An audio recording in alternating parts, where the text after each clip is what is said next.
तो प्रयागराज महाकुंभ में नागा सन्यासियों के 13 में से 10 अखाड़ों का नगर प्रवेश हो चुका है। महाकुंभ का विधिवत शुभारंभ से पहले नए नागाओं की दीक्षा को लेकर इन अखाड़ों में हलचल भी बढ़ी हुई दिखाई दे रही, क्योंकि महाकुंभ में नागा दीक्षा की पहली तारीख और समय दोनों तय हो चुका है। प्रयागराज महाकुंभ में नागाओं की जो पहली दीक्षा है वो 14 जनवरी यानी कि मकर संक्रांति को होगी और वक्त होगा शाम 4:05। नागाओं के रहस्य लोक का हिस्सा बनने के लिए इस बार रिकॉर्ड तोड़ रजिस्ट्रेशन होता हुआ दिखाई दे रहा है। 6 अखाड़ों में से 10,000 से ज्यादा नामों का रजिस्ट्रेशन नागा दीक्षा के लिए दर्ज हो चुका है। और महाकुंभ नागा सीरीज में आज मैं नागा दीक्षा के उसी सीक्रेट कोड को डिकोड करने वाला हूं जिसे नागाओं के अखाड़े और उनके दीक्षा गुरु गुप्त रखते हैं। इस सीक्रेट कोड में नागा दीक्षा लेने वाले लोगों के लिए होने वाली उन मुश्किल परीक्षाओं का भी जिक्र है जिसे पूरा किए बिना नागा की उपाधि नहीं मिलती। ये वो सीक्रेट कोड है जिसकी जानकारी होने के बाद आप ये समझ पाएंगे कि देह पर राख या भभूत मल लेने वाला हर साधु नागा नहीं होता। जिन छोटे बच्चों और बुजुर्गों की पहचान नागा के तौर पर कराई जाती है, एक तरीके से उन्होंने तो अपनी परीक्षा की अभी शुरुआत ही की, उन्होंने एंट्री ही भर ली। उन्हें नागा बनने के लिए अभी सालों का सफर तय करना है और कई मुश्किल परीक्षाओं से गुजरना है, कई अग्नि परीक्षाएं देनी। दरअसल दुनिया नागा रहस्य से अपरिचित रहे, अनजान रहे, इसीलिए नागा दीक्षा यानी कि नागा परंपरा में एडमिशन लेने के रहस्यों को जानबूझकर हमेशा से छिपाया जाता रहा। नागा दीक्षा के उन रहस्यों को आज आपके सामने मैं विस्तार से बताऊंगा। उससे पहले नागा दीक्षा के बाद होने वाली सबसे पहली परीक्षा के बारे में जरा जान लीजिए।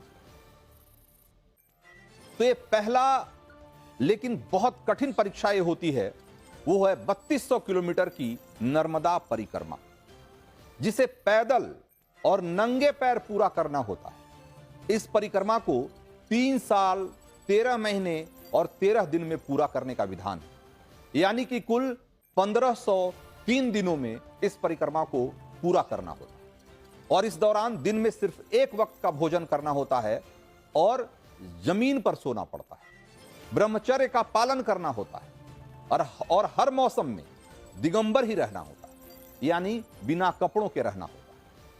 मध्य प्रदेश के अमरकंटक से नर्मदा नदी निकलती है और गुजरात के भरूच में अरब सागर में गिरती है। अमरकंटक से शुरू हुई यह पैदल यात्रा भरूच तक जाकर फिर अमरकंटक के दूसरे किनारे पर जब पहुंचती है तब यात्रा खत्म होती है, यानी कि नदी के एक किनारे से यात्रा शुरू करके जहां नदी खत्म होती है वहां तक जाना होता है और फिर उसके दूसरे किनारे से शुरू होकर और फिर जहां से नदी का उद्गम है वहां तक आना होता है। और ये इस तरीके से एक बहुत लंबी और बहुत ही कठोर यात्रा होती है।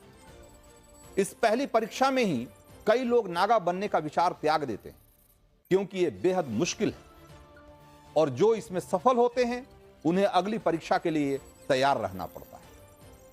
नागा बनने की इच्छा रखने वाले जो लोग हैं उनसे परीक्षा क्यों ली जाती है, उसका रहस्य भी आपको मैं आगे बताऊंगा। लेकिन उससे पहले अखाड़ा परिषद के प्रमुख रविंद्र पुरी जो कह रहे हैं, एक बार जरा आपको वो सुनना चाहिए। जितने भी हमारे नागा सन्यासी हैं, ये आपने देखा होगा, सुना होगा आपने, नर्मदा खंड ये मध्य प्रदेश में है। 3200 किलोमीटर की परिक्रमा होती है जो 3 साल में पूर्ण हो जाती है। हमारे नागा सन्यासी नर्मदा परिक्रमा करते हैं, साक्षात मां भगवती के दर्शन करते हैं। उन पे हर समय देवी देवताओं का आशीर्वाद होता है, क्योंकि वो दिगंबर अवस्था में है। तो आप जानकर चौंक जाएंगे कि नागा दीक्षा के तुरंत बाद होने वाली नर्मदा परिक्रमा की जो परीक्षा है, नागा सन्यासियों को अपने जीवन में कई बार करनी होती है और हर बार उसके नियम और कठिन होते चले जाते हैं। लेकिन नर्मदा नदी की ही परिक्रमा क्यों, दूसरी नदियों की परिक्रमा क्यों नहीं? और इसी में छिपा है नागा दीक्षा का पहला सीक्रेट कोड। आपने कहावत सुनी होगी कि नर्मदा का कंकड़ कंकड़ शंकर है, और नागा दीक्षा की पहली परीक्षा में पल पल उन्हें यह अनुभव करना होता है। नर्मदा की 3200 किलोमीटर लंबी परिक्रमा को अरबों खरबों शिवलिंग की परिक्रमा का अनुष्ठान माना जाता है, उनकी पूजा मानी जाती है। और जिस तरह हम मंदिरों में शिवलिंग की परिक्रमा करते हैं, नर्मदा परिक्रमा नागा साधुओं के लिए उसी का एक विराट रूप। महाकुंभ में नागा दीक्षा लेने वालों के लिए इसे पहली गुरु दक्षिणा की तरह भी माना जाता है, क्योंकि इससे आदि शंकराचार्य का भी इतिहास जुड़ता है, जिन्होंने 8वीं सदी में नागा अखाड़ों की नींव डाली और सनातन की रक्षा के लिए देश के चारों कोनों में 4 मठों की स्थापना की। आदि शंकराचार्य को अपने गुरु गोविंद भगवत पाद नर्मदा किनारे ही मिले। जब वो सिर्फ 8 साल की उम्र में केरल में अपना घर बार छोड़कर मध्य प्रदेश की तरफ आए थे, तब उनकी नर्मदा के तट पर ही अपने गुरु से मुलाकात हुई।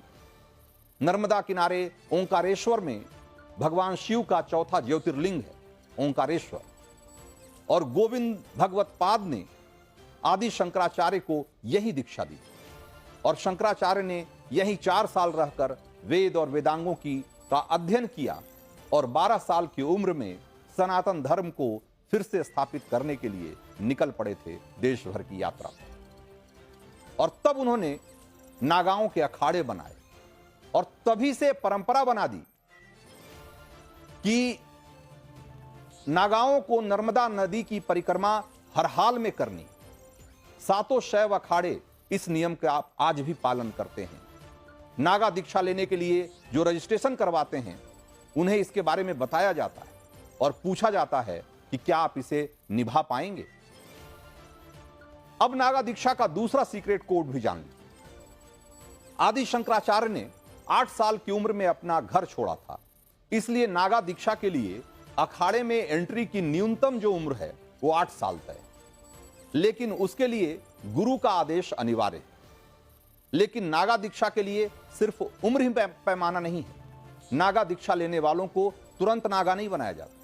इस दीक्षा के बाद अखाड़े में उनकी कई तरह की परीक्षाएं और कठोर अभ्यास के बाद जाकर वो नागा बन पाते हैं।